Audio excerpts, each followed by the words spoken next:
نساء کی آیت نمبر 95 سے آیت نمبر 100 تک 6 آیات کریمہ سے متعلق آج کے درس میں بات ہوگی۔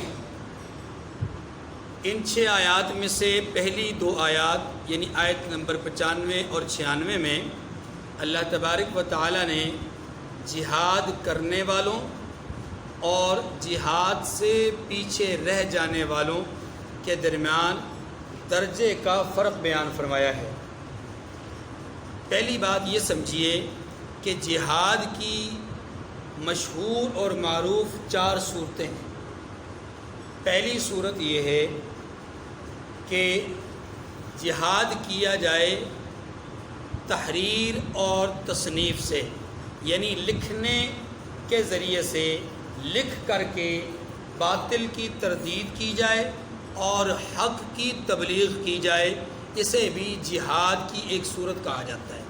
نمبر 2، جہاد کی دوسری صورت ہے زبان کے ساتھ حق بات کہنا، جس کو ہم وعظ، نصیحت، تقریر یا کلمہ حق کا اظہار کہتے ہیں، جیسا کہ رسول اللہ صلی اللہ علیہ وآلہ وسلم نے ایک موقع پر ارشاد فرمایا، افضل الجہادی کلمۃ حق عند سلطان جائر، کہ ظالم بادشاہ کے سامنے حق بات کا اظہار کرنا یہ افضل جہاد ہے، یعنی اس موقع کے لحاظ سے یہ افضل بات ہے کہ انسان کلمہ حق کہے۔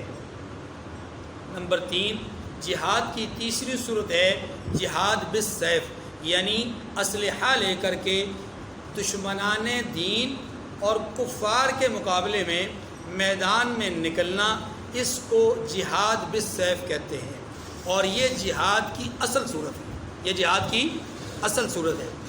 اور چوتھی صورت ہے جہاد بالمال، یعنی کہ وہ لوگ کہ جو میدان جنگ میں کفر کا مقابلہ کرتے ہیں، اپنی جان ہتھیلی پر رکھ کر انہیں اسلحہ فراہم کرنا، ان کی خورد و نوشت کا انتظام کرنا، ان کے ماتحت زیر کفالت لوگوں کی کفالت کرنا، یا جہاں جہاں ان کی طرف سے اخراجات دیے جاتے تھے وہاں وہاں خرچ کرنا۔ اسی طریقے سے جو لوگ حق کی تبلیغ کے لیے لکھتے ہیں، تصنیف کرتے ہیں، تالیف کرتے ہیں، تدریس کرتے ہیں، اور ان کی ضروریات کو پورا کرنا، یہ سب کا سب جہاد بالمال ہے۔ رحمت دو عالم صلی اللہ علیہ وسلم نے راہ حق میں خرچ کرنے والے کے فضائل کو بیان کرتے ہوئے یہ بیان فرمایا کہ اللہ کے راستے میں خرچ کرنے والے کو ایک کے بدلے میں 10 گنا اجر ملے گا، لیکن راہ جہاد میں خرچ کرنے والے کو ایک کے بدلے میں 700 گنا اجر ملے گا۔ ایک صحابی آئے بالکل تیار اونٹنی کے ساتھ، رحمت دو عالم صلی اللہ علیہ وسلم کو اونٹنی پیش کی، یا رسول اللہ یہ اونٹنی میں آپ کو پیش کرتا ہوں، کوئی مجاہد جو جہاد کے لیے جانا چاہے اور اس کے پاس سواری نہ ہو تو یا رسول اللہ صلی اللہ علیہ وسلم یہ سواری اسے دے دیجیے۔ تو اللہ کے رسول صلی اللہ علیہ وسلم نے اس کے اس ہدیے کو نہ صرف قبول کیا بلکہ اس کی تحسین فرمائی، حوصلہ افزائی فرمائی، اور فرمایا کہ کل قیامت کے دن تمہیں اس طرح کی 700 اونٹنیاں تیار خرچ کرنے کا اجر و ثواب ملے گا۔ تو گویا جہاد کی یہ 4 صورتیں ہوئیں۔ پہلی تصنیف و تالیف، یعنی تحریر کرنا باطل کے خلاف اور حق کی تبلیغ کے لیے، دوسرا حق کی تبلیغ کے لیے کلمہ حق کہنا، اور تیسرا تلوار یا اسلحہ اٹھا کر کے میدان جنگ میں جانا، اور چوتھا ان لوگوں کی یہ جو پہلی 3 قسم ان کی معاونت کرنا، ان کا مالی تعاون کرنا، یہ سب کے سب جہاد کی صورتیں ہیں، اور ہر ایک کا اپنا اپنا درجہ اور اپنا اپنا مقام ہے۔ ان میں سب سے بہترین، سب سے افضل، سب سے اعلیٰ جہاد وہ ہے کہ جو دشمن کے مقابلے میں جان ہتھیلی پر رکھ کر کے نکلا جائے۔ ایک تو یہ بات۔ دوسری بات یہاں یہ سمجھیے کہ انسانوں کے یعنی مسلمانوں کے یا کلمہ گو لوگوں کے 4 درجے یا 4 طبقات ہمیں معلوم ہوتے ہیں جہاد کے اعتبار سے۔ نمبر 1، وہ لوگ کہ جو جہاد کا حکم نازل ہونے کے بعد لَيُبَطِّئَنَّ کمزور پڑ گئے اور نظریے اور فکر کے اعتبار سے بھی کمزور پڑ گئے اور اپنے قدموں کو پیچھے ہٹانے لگے اور پس و پیش کرنے لگے اور اس کو اپنے لیے بوجھ سمجھنے لگے جہاد کے حکم کو. یہ کون لوگ ہیں؟ یہ منافقین ہیں. ان کے لیے فرمایا گیا ان کا ٹھکانہ دوزخ. ان کا ٹھکانہ کیا ہے؟ ایک طبقہ یہ ہے کلمہ گو لوگوں میں سے، کلمہ پڑھنے والوں میں سے ایک طبقہ وہ جو جہاد کو اپنے لیے بوجھ سمجھتا ہے، ان کو منافق کہا گیا اور ان کا ٹھکانہ جہنم بتایا گیا. دوسرا وہ طبقہ کہ جو جہاد کا حکم آنے کے بعد جذبہ جہاد سے سرشار ہو کر کے جان ہتھیلی پر رکھ کر میدان جنگ میں نکل جاتا ہے، اس کو ہم کہتے ہیں مخلص مجاہد مومنین. یعنی یہ وہ مومن ہیں جو مخلص ہیں اور مجاہدین ہیں اور رائے حق میں بالفعل جہاد کرنے والے. نمبر 3 وہ لوگ کہ جو مخلص تو ہیں، مومن تو ہیں، جہاد کا جذبہ بھی موجود ہے، لیکن حالات اور واقعات کے تناظر میں جہاں جتنی لوگوں کی ضرورت تھی وہاں اتنے لوگ چلے گئے، یہ پیچھے رہ گئے. یہ نہیں کہ جہاد میں جانا نہیں چاہتے، یہ نہیں کہ جہاد سے ڈرتے ہیں، یہ نہیں کہ جہاد کا جذبہ نہیں، سب کچھ ہے لیکن ضرورت پوری ہو رہی ہے. ایسی صورت میں یہ لوگ اپنے گھروں میں بیٹھنے والے ہیں، اگرچہ جذبہ جہاد موجود ہے، معذور بھی نہیں ہیں. تو یہ تیسرا طبقہ ہوا کہ جو مخلص ہیں اور مومن بھی ہیں، جہاد کا جذبہ بھی ہے لیکن نکلے نہیں صرف اس لیے کہ وہاں ضرورت پوری ہو گئی. تو یہ تیسرا طبقہ ہوا. چوتھا طبقہ ان لوگوں کا جو مخلص ہیں، جذبہ جہاد بھی ان میں ہے لیکن جذبہ جہاد ہونے کے باوجود جہاد کبھی کر نہیں سکتے اس لیے کہ معذور ہیں، ٹانگوں سے معذور ہیں، ہاتھوں سے معذور ہیں، آنکھوں سے معذور ہیں، یہ میدان جنگ میں کام نہیں آ سکتے، یہ معذورین ہیں. اب یہ 4 طبقے ہوئے. ایک طبقہ جو جہاد سے بھاگنے والا، دوسرا طبقہ جو بالفعل جہاد کرنے والا، تیسرا طبقہ جو ضرورت نہ ہونے کی وجہ سے جہاد کے لیے نکلا نہیں لیکن جذبہ موجود ہے، عذر کوئی نہیں. چوتھا طبقہ وہ ہے جو عذر کی وجہ سے پیچھے. یہ 4 طبقات ہیں. ان 4 طبقات میں سے پہلے طبقے کو اللہ نے جہنمی قرار دیا، دوسرے طبقے کو سب سے افضل ترین طبقہ قرار دیا، فرمایا ان کا درجہ سب سے بلند ہے. اور پھر فرمایا ان کے بعد ان کا درجہ ہے کہ جو بغیر کسی عذر کے گھر میں بیٹھے رہے لیکن جذبہ جہاد موجود ہے، جذبہ جہاد موجود. تو فرمایا کہ یہ درجات تو ضرور ہیں لیکن مجاہدین کے لیے، پیچھے بغیر عذر بیٹھے رہنے والوں کے لیے یا عذر کے ساتھ بیٹھے رہنے والوں کے لیے، تینوں کے لیے اللہ نے فرمایا کُلًّا وعد اللہ الحسنیٰ. سب کے لیے اللہ کی طرف سے حسنہ کا وعدہ ہے. اور حسنہ کیا ہے؟ حسنہ بمعنی جنت، حسنہ بمعنی. ٹھیک ہے جی، یہ 2 باتیں سمجھ میں آ گئی. ایک جہاد کی 4 صورتیں، جہاد ہی کے اعتبار سے کلمہ گو لوگوں کے 4 طبقات. یہ بات سمجھ آ گئی. یہ بات بیان ہوئی ہے ان 2 آیات میں، آیت نمبر 95 اور آیت نمبر 96 میں. اب جہاد کا بیان کرنے کے بعد آیت نمبر 97 سے 100 تک جو عنوان بیان کیا گیا اس کو کہتے ہیں ہجرت. اس کو کیا کہتے ہیں؟ جہاد میں اور ہجرت میں. یہ جہاد بیان ہوا، یہ ہجرت بیان ہوئی. جہاد میں اور ہجرت میں دونوں میں کون سی مناسبت ہے؟ ایک بہت اہم مناسبت ہے. اور وہ مناسبت کیا ہے؟ حفاظت دین. حفاظت دین ایسی نسبت ہے جو دونوں میں پائی جاتی ہے. جہاد کا مقصد بھی حفاظت دین ہے، ہجرت کا مقصد بھی. جہاد کی برکت سے انسان اپنے دین کی بھی حفاظت کرتا ہے اور اپنے کے علاوہ دوسروں کے لیے بھی دین کی حفاظت کا راستہ ہموار کرتا ہے.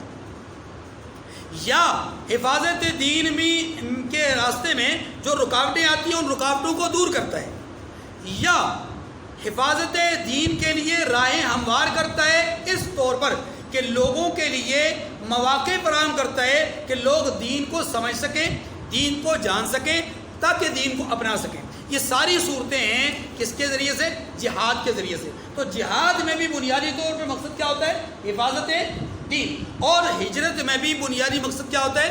حفاظت دین. آپ جانتے ہیں کہ رسول اللہ صلی اللہ علیہ وسلم نے مکہ مکرمہ میں نبوت کے اظہار کے بعد 13 سال گزارے. ابتدائی 6 سال مسلمانوں نے بڑی مشقت والے، بڑی تکلیف والے گزارے۔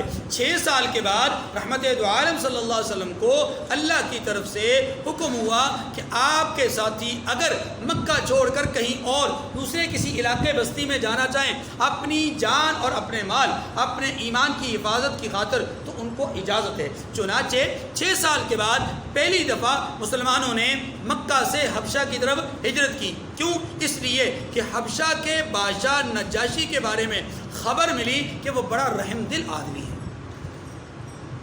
اور توحید پسند آدمی ہے، اللہ کے نبیوں کی قدر اور عزت کرنے والا آدمی ہے۔ چنانچہ کچھ لوگ یہاں سے ہجرت کر کے گئے۔ اچھا، کچھ وقفے کے بعد ایک اور جماعت ہجرت کر کے حبشہ گئی۔ پھر یہ سارے لوگ وہاں پر نہ رہے، بلکہ کچھ لوگ وہیں پر رہ گئے، کچھ لوگ ایسے تھے کہ جو واپس مکہ مکرمہ آ گئے۔ زیادہ تر لوگ وہیں پر رہے۔ پھر رسول اللہ صلی اللہ علیہ وسلم نے 13 سال کے بعد آپ کو حکم ہوا کہ آپ اپنی جماعت کے باقی لوگوں کو جو ہجرت کر سکتے ہیں وہ ہجرت کر کے آپ مکہ سے مدینہ چلے جائیں۔ یہ میں اسی پس منظر عرض کر رہا ہوں کہ اب بات سمجھیے گا۔ مکہ مکرمہ جہاں پر آپ صلی اللہ علیہ وسلم نے اعلان نبوت فرمایا، وہاں پر آپ کے لیے، آپ کی جماعت کے لیے حالات بہت دشوار تھے۔ اور آپ یہ سمجھ لیجئے کہ ہجرت کس کو کہتے ہیں؟ ہجرت کہتے ہیں کہ جس مقام پر آپ کے لیے دین پر عمل کرنا مشکل ترین امر بن جائے، اس مقام سے ایسی جگہ چلے جانا جہاں پر آپ کے لیے دین پر عمل کرنا آسان ہو، آپ پر فرض ہے۔ آپ پر تو جہاد بھی بعض حالات میں فرض عین ہوتا ہے، لیکن اکثر حالات میں فرض کفایہ ہوتا ہے۔ ہجرت بھی عام حالات میں فرض کفایہ ہے، لیکن بعض حالات میں یہ بھی فرض عین ہو جاتا ہے۔ کب؟ اس وقت کہ جب کسی آدمی کو اس بستی، اس شہر، اس علاقے، اس ملک میں جہاں وہ رہتا ہے وہاں پر اپنے دین پر عمل کرنا کیا ہو جائے؟ مشکل ترین ہو جائے، مصائب کا سامنا کرنا پڑے، تکالیف کا سامنا کرنا پڑے، اور وہ عمل نہ کر سکتا ہو، اللہ کے دین پر نماز نہ پڑھ سکتا ہو، فرائض کی ادائیگی نہ کر سکتا ہو۔ ایسی جگہ سے اس مسلمان کا کوچ کر جانا، اپنے بہن بھائیوں کو، اپنے رشتہ داروں کو، گھر بار کو، بستی کو، علاقے کو، ہر چیز کو چھوڑ کر چلے جانا، اس پر فرض عین ہے، اس پر فرض عین ہے۔ اب سمجھیے، جب یہ حکم آپ کی سمجھ میں آ گیا تو مکہ مکرمہ سے حبشہ کی طرف جانا یہ فرض کفایہ تھا۔ کچھ لوگ چلے گئے، باقی لوگ جو بچ گئے ان کی طرف سے فرضیت ادا ہو گئی۔ پھر کچھ لوگ چلے گئے، مزید لوگوں کی طرف سے فرضیت ادا ہو گئی۔ لیکن ایک وقت ایسا آیا کہ جب نفیر عام کا حکم ہوا، سب کے نکلنے کا حکم ہوا، تو تب فرض عین بن گیا۔ کیا بن گیا؟ فرض اور فرض عین جب بنا تو اس وقت ان تمام لوگوں کا جو ہجرت کر سکتے تھے، مال کے اعتبار سے، جان کے اعتبار سے، حالات کے اعتبار سے جو ہجرت کر سکتے تھے، ان سب کے لیے ہجرت کرنا کیا ہو گیا؟ فرض ہو گیا۔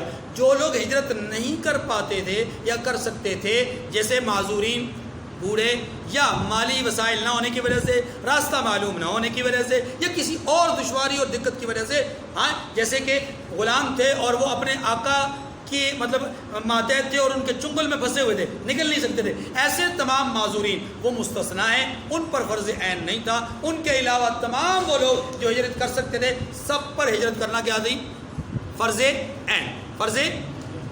اب ان آیات کریمہ میں یہی بات سمجھائی جا رہی ہے۔ اب سمجھیے، پہلی آیت میں جو بات سمجھائی گئی وہ یہ کہ جو لوگ ہجرت کی استطاعت رکھتے ہیں، اگر وہ ہجرت نہیں کریں گے، اگر وہ ہجرت فَأُولَٰئِكَ مَأْوَاهُمْ جَهَنَّمُ، ان کا ٹھکانہ کیا ہے؟ اللہ۔ اس سے معلوم یہ ہوا کہ ان لوگوں پر ہجرت کرنا کیا ہے؟ فرض عین ہے، کیونکہ فرض عین ہی کو چھوڑنے کی صورت میں جہنم ہے نا جی۔ اور پھر فرمایا کہ جو لوگ ہجرت کرنے کی استطاعت نہیں رکھتے، وہ اس جہنم کی وعید سے کیا ہیں؟ مستثنا ہیں۔ یہ بات یہاں پر سمجھائی گئی، ٹھیک ہے جی۔ اب آیات کریمہ کو دیکھیے، انشاءاللہ بات آپ کو سمجھ میں آ جائے گی۔ فرمایا لا يستوي القاعدون من آیت نمبر 95 سے، لا يستوي القاعدون من المؤمنين غير أولي الضرر والمجاهدون في سبيل الله بِأَمْوَالِهِمْ وَأَنفُسِهِمْ، فرمایا جو مسلمان گھروں میں بیٹھ رہتے ہیں اور لڑنے سے جی چراتے ہیں اور کوئی عذر نہیں رکھتے، اور وہ جو اللہ کی راہ میں اپنے مال اور جان سے لڑتے ہیں، وہ دونوں برابر نہیں ہو سکتے۔ یہ تو حقیقت بات ہے، جیسے علم اور جہالت مثال کے طور پر برابر نہیں ہو سکتی، دن اور رات برابر نہیں ہو سکتی، یہ بدیہی بات ہے۔ ایسے ہی جو آدمی بالفعل میدان جنگ میں نکلنے والا ہو وہ، اور جو جذبہ جہاد رکھ کر کے اپنے گھر پہ موجود، دونوں برابر تو نہیں ہو سکتے۔ آگے فرمایا فضل اللہ المجاہدین باموالہم وانفسہم علی القاعدین درجہ، اللہ نے مال اور جان سے جہاد کرنے والوں کو بیٹھ رہنے والوں پر درجے میں فضیلت بخشی ہے، درجے میں۔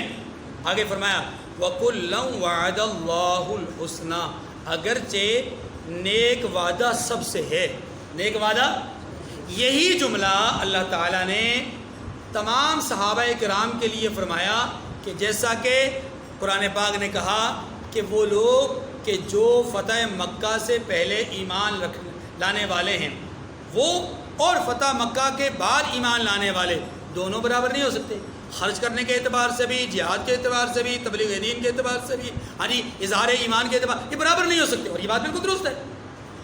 حالات ایسے تھے کہ مکہ مکرمہ کی فتح سے پہلے حالات دشوار تھے، مکہ مکرمہ کی فتح کے بعد حالات سازگار ہو گئے۔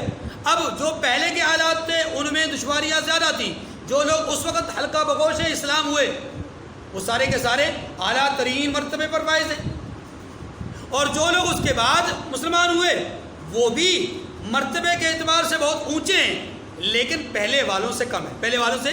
لیکن یاد رکھیے گا، میں اور آپ یہ نہیں کہہ سکتے کہ وہ پہلے والے افضل ہیں تو دوسرے والے نعوذ باللہ گناہ گار ہیں، یا دوسرے والے مفاد پرست ہیں، یا دوسرے والے ایسے نہیں۔ آج کا کوئی انسان اگر دوسروں پر، یعنی مکہ مکرمہ کی فتح کے بعد ایمان لانے والوں پر کوئی لب کشائی کرتا ہے تو اس کا اپنا ایمان خطرے میں پڑ جاتا ہے۔ کیوں؟ قرآن پاک نے دونوں کا ذکر کر کے، قبل الفتح اور بعد الفتح دونوں کا ذکر کر کے کیا فرمایا؟ کُلًّا وعد اللہ الحسنیٰ، اللہ نے سب کے ساتھ اچھا وعدہ کیا ہے۔ کیا مطلب؟ سبھی کے ساتھ جنت کا وعدہ ہے، پہلے والوں کے ساتھ بھی، اور ان پہلے والوں کو، بعد والوں کو اللہ تبارک و تعالیٰ نے بلا تفریق کہہ دیا رضی اللہ عنہم ورضوا عنہ، اللہ ان سے بھی راضی ان سے بھی راضی، ٹھیک ہے جی۔ ایسے یہاں پر بھی فرمایا کہ وہ لوگ کہ جو بالفعل جہاد کرنے والے ہیں، اور وہ لوگ کہ جو کسی وجہ سے پیچھے رہ گئے کہ چلو یار وہ تو ضرورت پوری ہو گئی ہے، شاید میری ضرورت نہیں ہے، میں اس دفعہ نہیں جاتا۔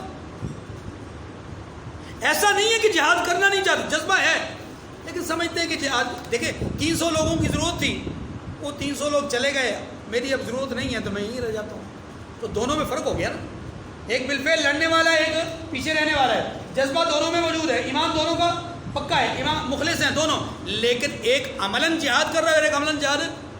لیکن فرمایا کہ کُلًّا وعد اللہ الحسنیٰ، جذبہ دونوں کا اچھا ہے، ایمان دونوں کا پکا ہے، مخلص دونوں ہیں، اس لیے جنت کا وعدہ دونوں سے، جنت کا وعدہ۔ ہاں درجات کے اعتبار سے کیا ہے؟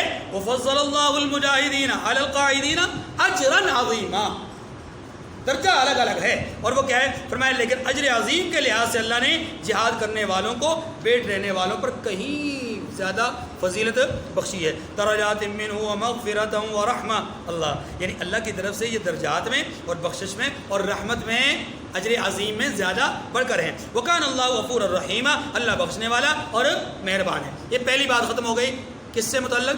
جہاد سے۔ اب دوسری بات وہ ہے ہجرت۔ ان الذین توفاهم الملائکۃ ظالمی انفسہم قالوا فیم کنتم، توجہ ذرا منظر ذرا ذہن میں رکھیے، منظر ذہن میں رکھیے گا۔ وہ لوگ کہ جن پر ہجرت فرض تھی، ہجرت نہیں کی، ہجرت کلمہ پڑھا، ہجرت نہیں کی، اب موت کا وقت آ گیا، پوری توجہ کیجیے گا، موت کا وقت آ گیا، جان کنی کا وقت ہے، ایسے وقت میں فرشتے ان کی روح نکالنے کے لیے آتے ہیں، یا منظر کشی یوں ہے کہ مر گئے ہیں، قبر میں اتار دیے گئے ہیں، قبر میں اتارے جانے کے بعد فرشتے آتے ہیں، سوال جواب ہوتا ہے، سوال کرتے ہیں فرشتے کہ سنو کس نظریے پہ قائم تھے، کیا عقیدہ تھا، کیا نظریہ تھا، کس قسم کا ذہن رکھتے تھے، تو وہ پتہ کیا جواب دیں گے؟ جان کنی کے وقت کی بات ہے یا قبر میں فرشتوں کے سوال کا جواب، دونوں صورت ہے۔ فرشتوں کا سوال اور جواب دینے والے کون ہیں؟ وہ لوگ کہ جو ایسی جگہ پر موجود ہیں جہاں ایمان کے تقاضوں کو پورا کرنا مشکل، لیکن جگہ کو بھی چھوڑنے کے لیے تیار نہ ہوئے، ہجرت بھی نہ کی، وہیں رہے، فرائض پورے نہ کر سکے، ایمان کے تقاضوں کو پورا نہ کر سکے، اور اب جانکاری کا وقت ہے یا مر چکے ہیں اور میت سے سوال ہو رہا ہے کہ کن حالات میں تھے، کیا عقیدہ، کیا نظریہ تھا، کیا سوچ تھی؟ جواب دیں گے کننا مستضعفین فی الارض، ہم لاچار تھے، بے بس، کمزور تھے، ناتواں تھے، عاجز تھے، ہم اپنے دین پر عمل نہیں کر پاتے تھے۔ یہ اب اپنی عاجزی کا اظہار کریں گے۔ اللہ فرماتے ہیں جب ان کی طرف سے اظہار عاجزی ہوگا نا تو فرشتے پلٹ کر کہیں گے الم تکن ارض اللہ واسعہ، کیا اللہ کی زمین چھوٹی تھی؟ کیا اللہ کی بنائی ہوئی زمین بہت تھوڑی تھی کہ جس میں تم ایک جگہ سے دوسری جگہ جا نہیں سکتے تھے؟ کیا تمہارے لیے اس مقام کو چھوڑنا مشکل تھا؟ کیا تم اس جگہ کو چھوڑ کر دوسری جگہ جا نہیں سکتے تھے؟ الم تکن ارض اللہ واسعہ، کیا اللہ کی زمین بہت تھوڑی تھی؟ نہیں، بلکہ اللہ کی زمین تو بہت بڑی تھی۔ ان ارضی واسعۃ فإیایا قل سیروا فی الارض، لوگوں زمین میں چلو پھرو دیکھو تم۔ اور پھر سورہ عنکبوت میں فرمایا ان ارضی واسعۃ، میری زمین بہت وسیع ہے، جاؤ، اگر ایک جگہ پہ تمہارا عمل کرنا ایمان پر مشکل ہے تو دوسری جگہ چلے جاؤ۔ رہا مسئلہ یہ کہ اگر تمہارے ذہن میں یہ بات موجود ہو کہ یہاں تمہاری دکانداری ہے، یہاں تمہاری فیکٹری ہے، یہاں تمہارا کاروبار ہے، یہاں تمہارے معاملات ہیں، اس جگہ کو چھوڑ کر دوسری جگہ جاؤ گے، بے سر و سامانی کے عالم میں ہوگے، رہے گا کچھ نہیں، ہم کھائیں گے پیئیں گے کہاں سے؟ اللہ نے اسی آیت کے فوراً بعد اگلی آیت میں کیا کہا؟ وَمَا مِن دَابَّةٍ فِي الْأَرْضِ إِلَّا عَلَى اللَّهِ رِزْقُهَا، زمین پہ چلنے والے ہر جاندار کو رزق کون دیتا ہے؟ اللہ، تو تمہارا رزق بھی اللہ کے ذمہ ہے۔ ورنہ یاد رکھو کل نفس ذائقۃ الموت، آگے یہی کہا، اگر نہیں نکلو گے تو موت تو سر پہ کھڑی ہے، بس موت آیا ہی چاہتی ہے، موت اور موت آ گئی، اسی حالت میں آ گئی، فرض تمہارے سر پہ رہا، ادائیگی نہ ہوئی، نتیجتاً کیا ہوگا؟ کل کو جہنم میں جاؤ گے۔ یہی بات یہاں کر کے کہی گئی کہ جان کنی کا وقت ہے یا میت سے سوال ہو رہا ہے۔ اب فرشتے سوال، ان الذین توفاہم الملائکہ، جو لوگ اپنی جانوں پر ظلم کرتے ہیں، جب فرشتے ان کی جان قبض کرنے لگتے ہیں تو ان سے پوچھتے ہیں، یعنی فرشتے ان سے پوچھتے ہیں کہ تم کس حال میں تھے؟ قالوا، تو وہ کہتے ہیں کننا مستضعفین فی الارض، ہم ملک میں عاجز و ناتواں تھے، کمزور تھے، بے بس تھے۔ قالوا، فرشتے کہتے ہیں الم تکن ارض اللہ واسعۃ فتہاجروا فیہا، کیا اللہ کا ملک فراخ نہیں تھا، وسیع نہیں تھا کہ تم اس میں ہجرت کر جاتے؟ فاولئک مأواہم جہنم وساءت مصیرا، فرمایا اس فرض عین پر عمل نہ کرنے کے نتیجے میں اللہ فرماتے ہیں ایسے لوگوں کا ٹھکانہ دوزخ ہے اور وہ بری جگہ۔ اور وہ اچھا، میں یہ آیت پڑھ رہا تھا، اس جملے کو پڑھ رہا تھا، ایسے میرے ذہن میں ایک بات آئی کہ جو لوگ ایسے ہیں کہ اپنے ایمان پر عمل نہیں کر پاتے اس لیے کہ وہاں کافروں کا ہولڈ ہے، کافروں کا تسلط ہے، غلبہ ہے، اور یہ اپنے ایمان کے تقاضوں کو پورا نہیں کر سکتے۔ اب ان پر حکم کیا ہے؟ اس جگہ کو چھوڑ دینا فرض ہے، اس جگہ کو چھوڑ دینا۔ اگر یہ اس فرض کو پورا نہ کریں تو کیا ہے؟ ٹھکانہ کیا ہے؟ جہنم۔ یہی بات ہے نا جی، اس کا مطلب یہ ہوا کہ فرض کو چھوڑنے والا جہنمی ہے۔ فرض کو چھوڑنے والا کیا ہے؟ میں سوچ رہا تھا کہ جو تو مجبوری کی وجہ سے نماز نہیں پڑھ پاتے،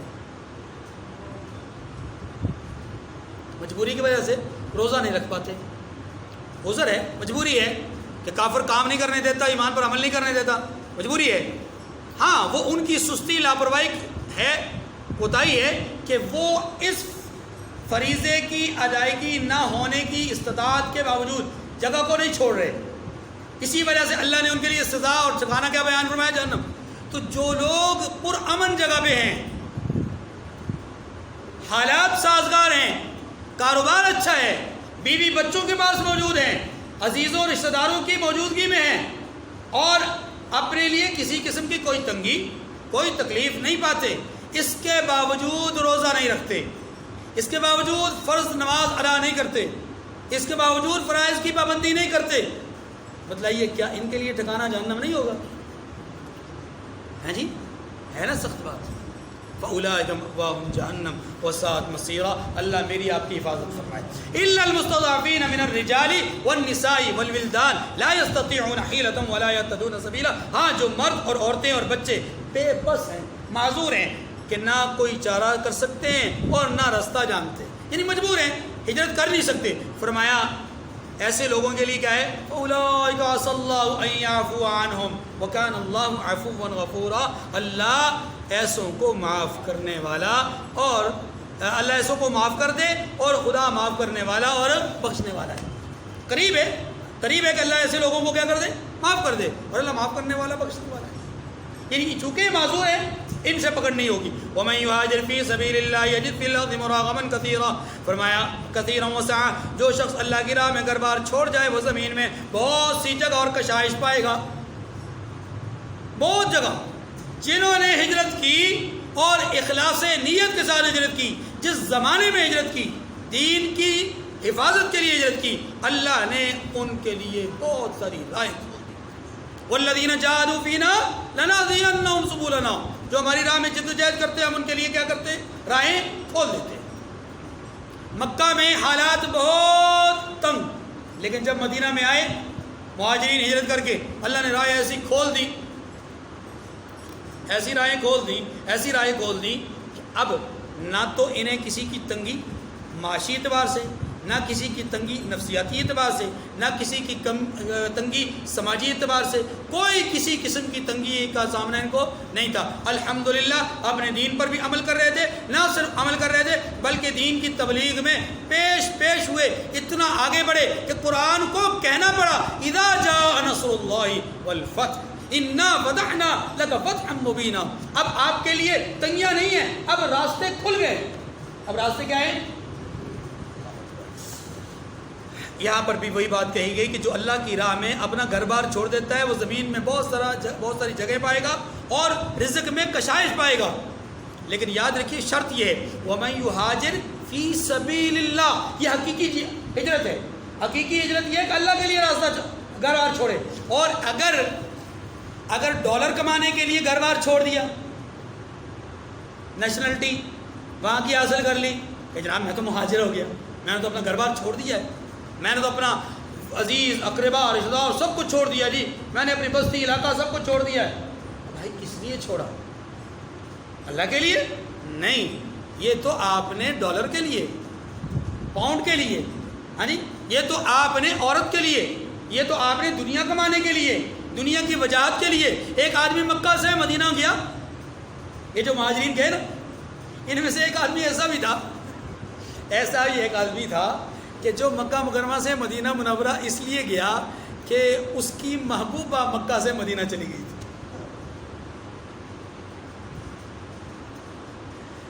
تو وہ مکہ سے مدینہ گیا اس لیے ظاہری طور پر ایمان کا اظہار کر کے کلمہ پڑھ کے مکہ سے مدینہ چلا گیا اور یہ کہا کہ میں مہاجر ہوں. لیکن جب حقائق سے پردہ اٹھایا گیا تو پتہ چلا کہ جناب عائشہ اکرام صاحب کا مسئلہ ہی کچھ اور ہے. تو اللہ نے اسی کا رد فرمایا وَمَن يُهَاجِرْ فِي سَبِيلِ اللَّهِ. جو رائے خدا میں جہاد کرے گا.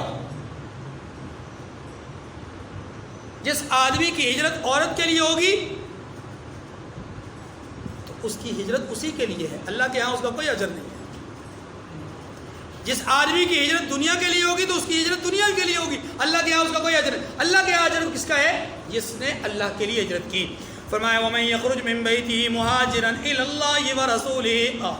یہاں ایک چھوٹا سا واقعہ ہے۔ ایک بزرگ تھے، ایک بڑی عمر کے آدمی تھے۔ ہجرت کا حکم جب آیا تو ظاہر ہے بوڑھوں پر جو ہجرت چل پھر نہیں سکتے تھے ان پر یہ حکم نہیں تھا، ان کے لیے حکم نہیں تھا۔ لیکن بوڑھے میاں نے کہا، بزرگ نے کہا کہ جی میں نے بھی جانا ہی جانا، ہر صورت میں مکہ سے مدینہ جانا ہے۔ ان کے بیٹوں نے کہا ابا جی آپ کے لیے یہ حکم نہیں ہے، یہ حکم ہم لوگوں کے لیے جو صاحب استطاعت ہے ان کے لیے۔ اور نہیں میں نے جانا ہی جانا ہے۔ اب توجہ، بیٹوں نے انہیں اپنے کندھوں پر وقفے سے سوار کیا اور لے گئے، اور مقام تنعیم تک پہنچے تھے۔ ابا جی نے کہا طبیعت خراب ہو رہی ہے، اتار دو مجھے۔ زمین پر اترے، روح پرواز ہو گئی۔ اب جب ان کی روح پرواز ہوئی، مکہ کے مشرک ہنسنے لگے، دیکھو جی بڑے میاں جا رہے تھے ہجرت کر کے، مکہ سے مدینہ جا رہے تھے، بڑے میاں امن کی طرف جا رہے تھے، جان ہی دے دی۔ میرے رب کو ان کی یہ تان زنی پسند نہ آئی، اور فرمایا کہ وَمَن يَخْرُجْ مِن بَيْتِهِ مُهَاجِرًا إِلَى اللَّهِ وَرَسُولِهِ، جو شخص اپنے گھر سے ہجرت کر کے جائے، کس کے لیے؟ اللہ اور اس کے رسول کے لیے۔ ثُمَّ يُدْرِكْهُ الْمَوْتُ، پھر اسے موت آ جائے، فَقَدْ وَقَعَ أَجْرُهُ عَلَى اللَّهِ، اس کا اجر کس کے ذمہ؟ اس نے اجر پا لیا، اس نے اجر۔ اسی طریقے سے یاد رکھیے، جو آدمی طلب علم کے لیے نکلا، راستے میں فوت ہو گیا، رحمت دو عالم صلی اللہ علیہ وسلم نے فرمایا قیامت کے دن علماء کی صف میں کھڑا کیا جائے گا۔ جو آدمی حفظ قرآن کے لیے نکلا، راستے میں فوت ہو گیا، قیامت کے دن حفاظ قرآن کی صف میں کھڑا کیا جائے گا۔ یہ معمولی بات نہیں ہے۔ جو آدمی جس نیت سے چلتا ہے، اللہ تبارک و تعالیٰ اس نیت پر اس کو انما الاعمال بالنیات، فرمایا وکان اللہ غفور الرحیم، اللہ بخشنے والا مہربان ہے۔ اللہ تعالیٰ مجھے اور آپ کو توفیق عمل نصیب فرمائے۔ وآخر الدعوانا ان الحمد للہ رب